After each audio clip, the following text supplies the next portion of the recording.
أعوذ بالله من الشيطان الرجيم. بسم الله الرحمن الرحيم. الحمد لله له النعمة وله الفضل وله الثناء الحسن. صلوات الله البر الرحيم والملائكة المقربين على سيدنا محمد وعلى آله وأصحابه الطيبين الطاهرين. الله أسأل من عظيم فضله ومنه وكرمه أن يمن علينا بنور العلم وسرعة الفهم وأن يخرجنا من الظلمات الوهم. Amma baad, watukufu wetu watazamaji, tukiendelea na mfululizo wa darasa zetu kuhusiana na kuzielezea sifa zake Mwenyezi Mungu Subhanahu wa Ta'ala, na leo hii tunaizungumzia sifatu alqiyamu bin nafs. Hii ni sifa yake Mwenyezi Mungu Subhanahu wa Ta'ala, na sifa hii ambayo Mwenyezi Mungu Subhanahu wa Ta'ala anasifika nayo ni sifa ambayo yeye ni mwenye kujitosha kuto kutegemea chochote katika viumbe vyake. Subhanahu huwa mustaghnin an kulli ma siwahu. Yeye Mwenyezi Mungu ni mwenye kujitosha kuto kutegemea chochote kisichokuwa yeye. Wa muftaqiru ilayhi kullu ma'adahu, na kila ambacho si Mwenyezi Mungu basi hicho kinamtegemea Mwenyezi Mungu kwa namna moja au nyingine, na hamna namna yoyote kwamba kuna kiumbe kwamba kikajitosha kisimtegemee Mwenyezi Mungu Subhanahu wa Ta'ala. Kwa hivyo sifa hii inaposomwa kwa wale ambao wanaosoma katika sifa hii, haitafsiriwi sifa hii kwa maana alqiyamu, kwa maana kisimamo binafsi kwa nafsi. Hapana,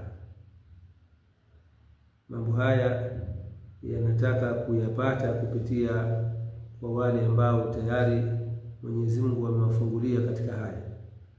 Kwa hivyo maana alqiyamu bin nafsi istighnauhu subhanahu wa ta'ala an kulli ma siwahu, ni kule kujitosha kwake Mwenyezi Mungu kuepukana na kutegemea kisichokuwa yeye.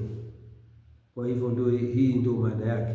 Kwa hivyo subhanahu wa ta'ala fala yahtaju ila mukhassisin lahu bilwujud, yeye Mwenyezi Mungu hategemei wa kumhusisha yeye na kupata sifa ya kuwepo, kwa sababu yeye subhanahu wa ta'ala maujudun, ni ambaye yupo na uwepo wake ambaye hauna mwanzo.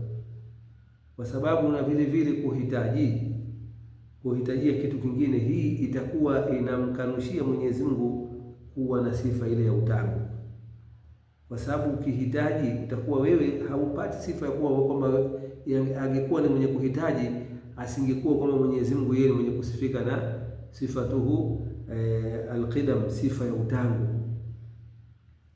Kwa sababu yule ambaye hakuwa yeye ni qadimun, mwenye sifa hiyo ya kuwepo bila ya mwanzo, ni kwamba uwepo wake ungekuwa unahitajia yule ambaye atakayemhusisha yeye kuipata sifa hiyo ya kuingia katika kuwepo. Kwa hivyo sasa yeye subhanahu wa ta'ala, yeye ndiyo ambaye ameviingiza vyote vilivyokuwepo katika sifa ya kuwepo. Kwa hivyo akawa yeye si muhitaji, bali yeye kila kitu kinamhitajia yeye subhanahu wa ta'ala. Kwa hivyo yeye subhanahu wa ta'ala fala yahtaju ila ahadin min khalqihi, hahitaji chochote katika viumbe vyake. Idhil ihtiyaju li ghairi alamatul huduth, ilivyo kwamba kuhitajia kitu kingine, hiyo kwanza ni alama ya kuonyesha kwamba hicho ni chenye kuzuka. Wallahu munazzahu an dhalika, na Mwenyezi Mungu yeye ni mwenye kutakaswa na sifa hiyo ya kuzuka.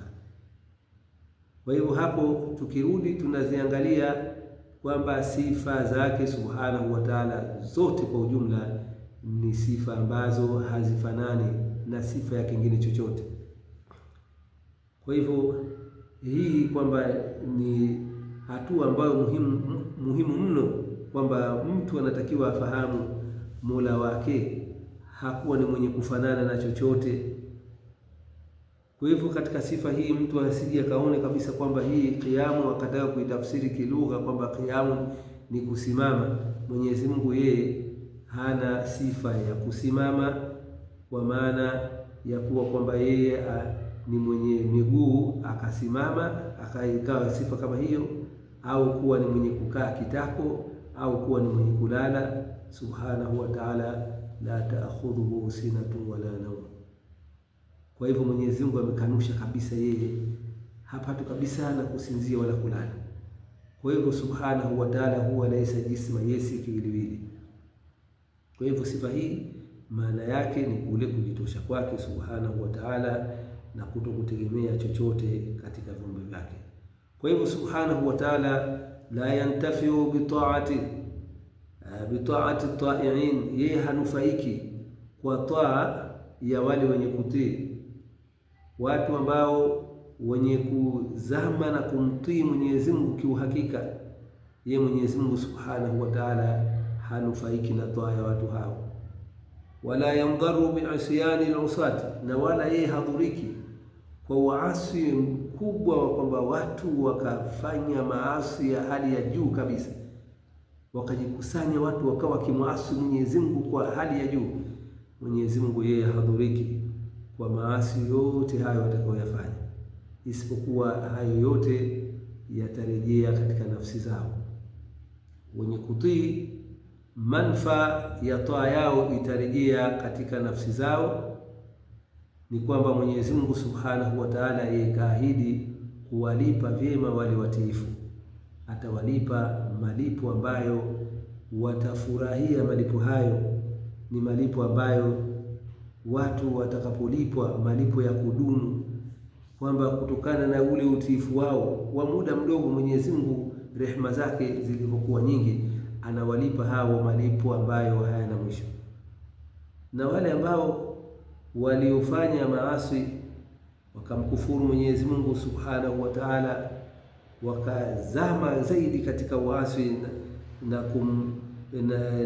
kumwasi Mwenyezi Mungu Subhanahu wa Ta'ala, Mwenyezi Mungu atawalipa adhabu ambayo itakwenda sambamba na hayo maasi ambayo wao walikusudia kwamba kumkufuru Mwenyezi Mungu kwa kuendelea, basi na kadhalika adhabu yao itakuwa vile vile ni yenye kuendelea.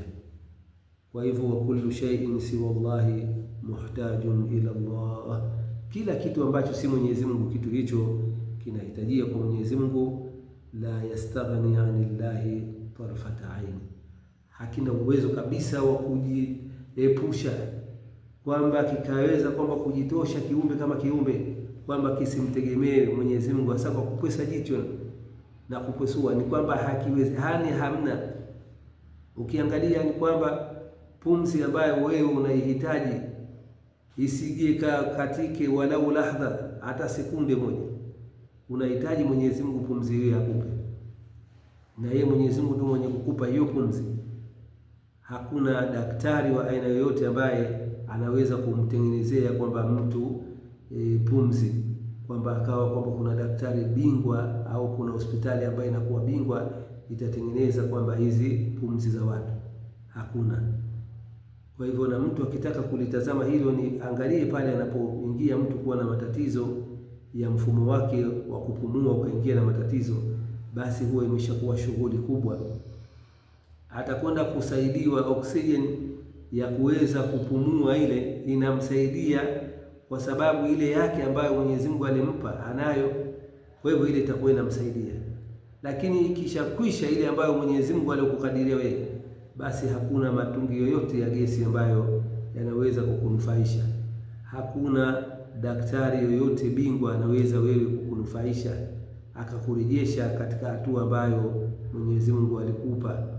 Kwa hivyo hapo ufikia mgonjwa kama huyo, kwamba wale wote sasa wasema kwamba huyo tena si wa kukaa kwenye hodi hizi za wagonjwa, basi apelekwe mochwari. Ni kwamba tena huyo sisi hatuna uwezo naye tena wa kuendelea kumshughulikia ili aweze kukaa vizuri. Kwa hivyo hakuna yote ambaye anaweza kujitosha kwa kupwesa jicho na kupesua akasema kwamba yeye hamtegemei Mwenyezi Mungu Subhanahu wa Ta'ala. Hakuna. Kwa hivyo kila kitu kinamhitajia Mwenyezi Mungu Subhanahu wa Ta'ala. Wallahu la yahtaju ila shay'in, na yeye Mwenyezi Mungu hahitaji chochote. Kwa hivyo hiyo ni sifa tu alqiyamu bin nafsi, sifa yake Mwenyezi Mungu Subhanahu wa Ta'ala.